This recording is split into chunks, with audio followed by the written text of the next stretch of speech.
Breaking news చూస్తున్నాం. CPM జాతీయ ప్రధాన కార్యదర్శి మాజీ రాజ్యసభ సభ్యుడు సీతారాం ఏచూరి తుది శ్వాస విడిచారు. శ్వాసకోశ సంబంధిత ఇతర ఆరోగ్య సమస్యలతో బాధపడుతున్న ఆయన గత నెల 19న ఢిల్లీలోని ఎయిమ్స్లో చేరారు. వెంటిలేటర్పై వైద్యులు ఆయనకు చికిత్స అందిస్తున్న తరుణంలో పరిస్థితి విషమించడంతో ఆయన కన్నుమూశారు. ఆరోగ్యం మరింత విషమించడంతో మృతి చెందారు. గురువారం మధ్యాహ్నం పరిస్థితి విషమించడంతో మృతి చెందారు ఏచూరి. దీంతో కమ్యూనిస్టు వర్గాల్లో తీవ్ర విషాదం నెలకొంది.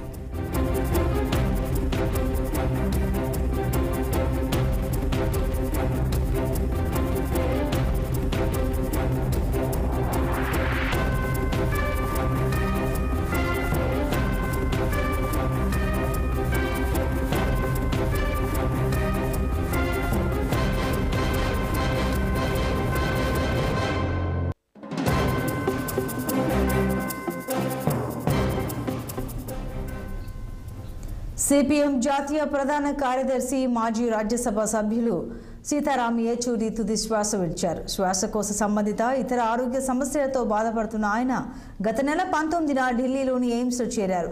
వెంటిలేటర్పై వైద్యులు ఆయనకు చికిత్స అందిస్తున్న తరుణంలో పరిస్థితి విషమించడంతో ఆయన కన్నుమూశారు. ఇక గురువారం మధ్యాహ్నం పరిస్థితి విషమించడంతో మృతి చెందారు ఏచూరి. దీంతో కమ్యూనిస్టు వర్గాల్లో తీవ్ర విషాదం నెలకొంది.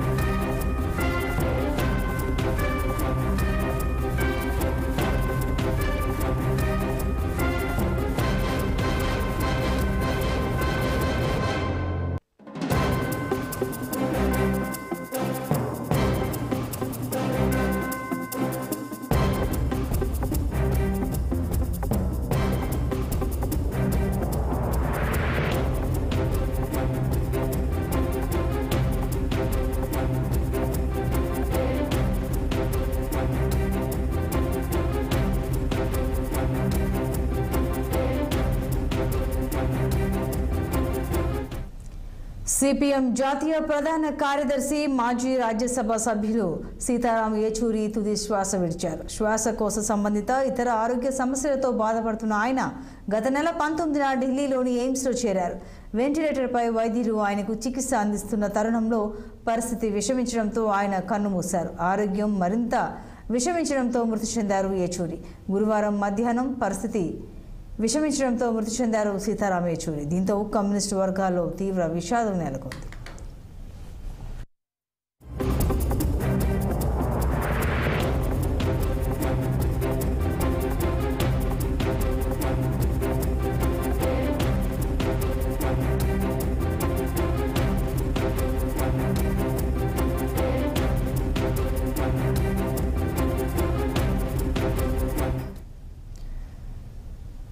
ఇక మరింత సమాచారం మా చీఫ్ బ్యూరో అశోక్ అందిస్తారు. అశోక్ చెప్పండి.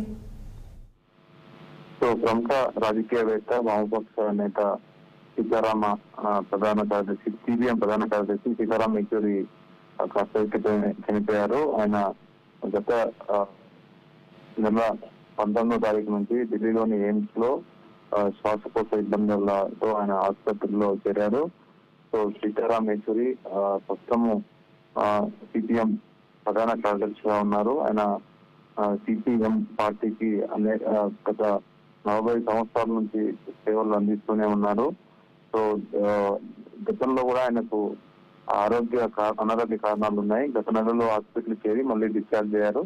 సో మరోసారి ఆయనకు అనారోగ్యం కావడం వల్ల గత నెల 19వ తారీఖు ఢిల్లీలోని ఎయిమ్స్ లో చేర్చారు. సో ప్రస్తుతం ఆయన నిన్నటి వరకు వెంటిలేటర్ పైనే ఉన్నారు. కానీ ఆయన ఆరోగ్యం సహకరించకపోవడం వల్ల ఈరోజు కష్టపడి తుది శ్వాస విడిచారు. సో దీనిపైన ఏదైతే సిపిఎం పొలిట్ బ్యూరో కూడా సంతాపరిచింది.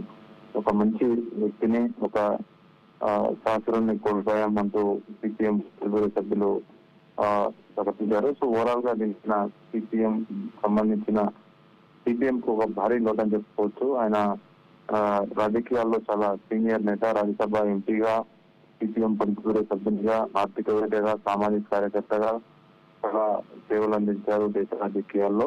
2004, 2009 యూపీఏ గవర్నమెంట్ లో కూడా చాలా క్రియాశీలకంగా ఆయన ఉన్నారు. సో ప్రస్తుతం ఏదైతే ఆయనకు సంబంధించిన ఏదైతే భౌతికాయం కూడా ఢిల్లీలోనే నివాసాన్ని తరలించే ప్రక్రియ చేస్తున్నారు. సో దీనిపైన రాజకీయ ప్రముఖులు కూడా సంతాపం తెలిపారు. ముఖ్యంగా రేవంత్ రెడ్డి ఢిల్లీలో ఉన్నారు, ఆయన కూడా సంతాపం తెలిపారు. అటు ప్రధాని ఇతర నేతలు, ముఖ్య నేతలు అందరూ ఆయన భౌతికానికి అయితే అనుభూతి తెలుపుతున్నారు. సో ఓవరాల్ గా ఒక సీనియర్ నేతను కోల్పోవడం పట్ల పొలిట్ బ్యూరో సభ్యులైతే అందరూ సంతాపం తెలిపారు. సో ఆయన అనారోగ్య కారణాలు చాలా రోజులుగా ఉన్నాయి. సో మొన్న చివరి నెల ఆగస్టులో ఒక్కసారి ఆయనకు అనారోగ్యం గురి కావడం, ఎయిమ్స్ లో చేర్చడం, దాని తర్వాత ఆయన మళ్ళీ డిశ్చార్జ్ అయ్యారు. మరోసారి మళ్ళా ఆయన అనారోగ్యం గురవడంతో గత వారం ఆయన హాస్పిటల్లో చేర్చారు. సో ఈ రోజు ఆయన బాడీ సహకరించకపోవడం పట్ల ఢిల్లీ ఎయిమ్స్ అధికారులు ఆయన మరణించినట్లు ప్రకటించారు. సో ఆయన భౌతిక గాయాన్ని ఢిల్లీలోని ఆయన నివాసానికి తరలిస్తారు. ఆయన ఆంధ్రప్రదేశ్ సంబంధించిన వాసి, కానీ చాలా ఢిల్లీలో సెటిల్ అయ్యారు. సో కాబట్టి ఇప్పుడు దీనికి సంబంధించి అందరూ అయితే రాజకీయ నాయకులు అందరూ చాలా సానుభూతి తెలుపుతున్నారు.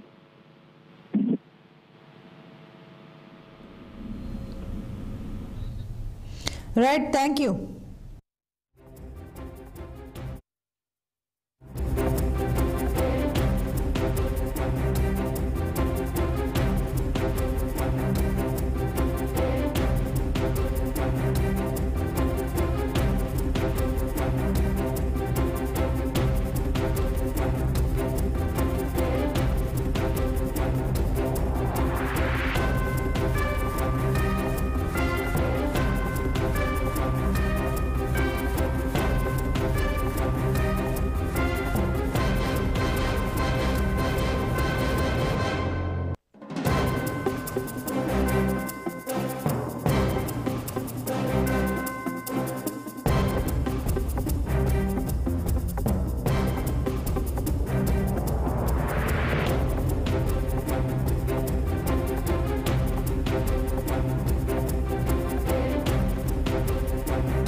సిపిఎం జాతీయ ప్రధాన కార్యదర్శి మాజీ రాజ్యసభ సభ్యుడు సీతారాం యేచూరి తుది శ్వాస విడిచారు.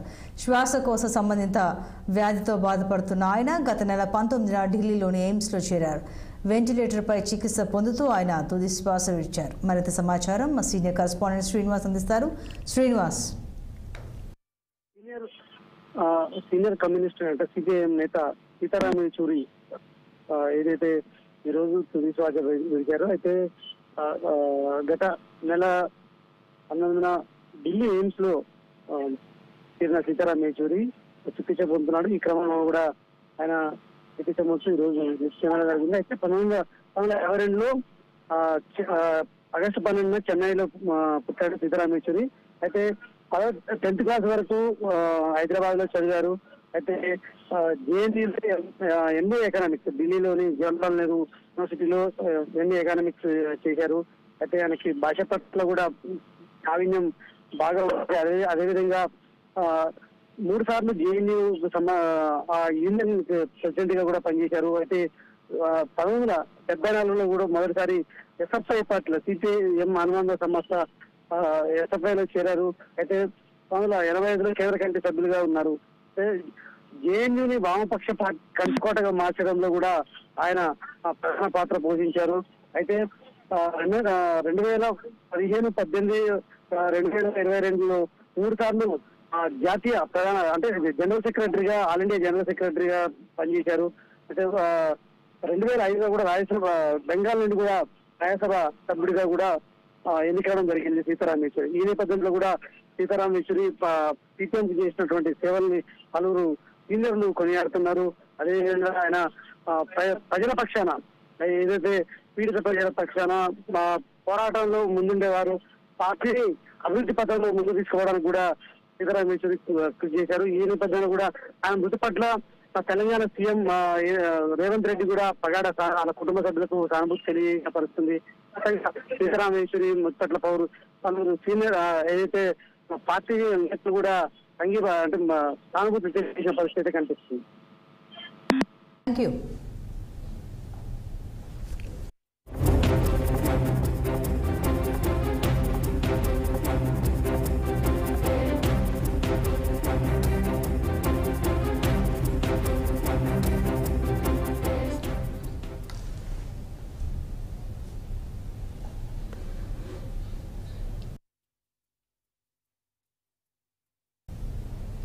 ఇవి బులెటిన్ అప్డేట్స్.